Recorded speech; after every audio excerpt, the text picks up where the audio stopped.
unboxing time. So this is the oil, the pulling oil that I got from Nanda from Amazon. So I have been using their essential oils for a while. I went on their Amazon bestsellers to see what else I can try. Pulling oil has been used for centuries for removing bad breath and whitening your teeth.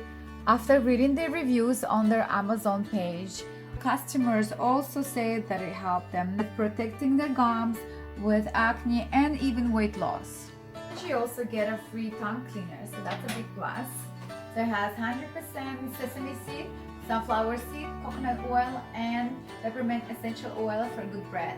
So step one, you gotta shake it really well. Smells like peppermint.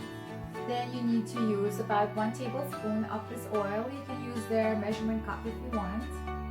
And then you swish it in your mouth like a regular mouthwash for up to 15 minutes.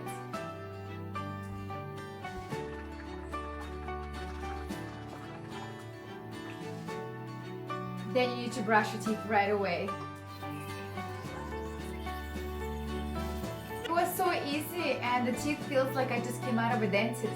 I've added the link in my description for those of you who want to try it.